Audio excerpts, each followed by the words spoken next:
நோட்டம் notice to airman, அதாவது விமானிகளுக்கு வழங்கப்பட்டிருக்கக்கூடிய அறிவுறுத்தலின்படி இந்திய கடற்படை குஜராத் மாநிலம் போர்பந்தர் மற்றும் ஓகா ஆகிய பகுதிகளுக்கு அருகே கடற்படை பயிற்சியை நடத்த உள்ளது.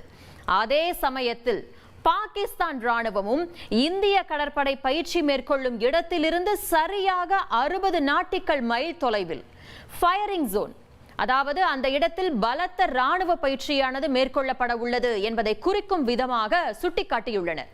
அதிகாரிகள் இந்த பயிற்சியானது சாதாரணமானதுதான் என்று கூறினாலும் கூட மிக அருகருகே நடைபெற உள்ளதால் மிகவும் உன்னிப்பாக கவனிக்கப்பட வேண்டியுள்ளது. ஏனெனில் ஏப்ரல் 22ஆம் தேதி ஜம்மு காஷ்மீரின் பஹல்காமில் பாகிஸ்தான் தீவிரவாதிகள் நடத்திய கொடூர தாக்குதலால் 26 அப்பாவிகள் கொல்லப்பட்டனர்.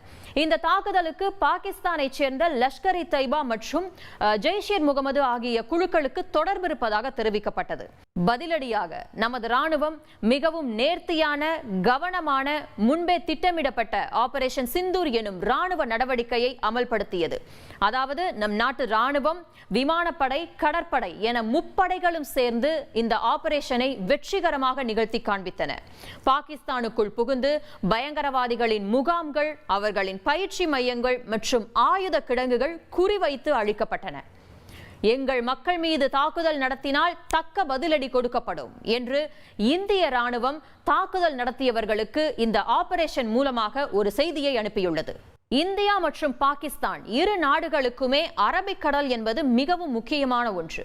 ஏனெனில் கடல்சார் பாதுகாப்பு மற்றும் வர்த்தக பாதை ஆகியவற்றிற்கு அரபிக்கடல் மிகவும் முக்கியத்துவம் வாய்ந்ததாக பார்க்கப்படுகிறது.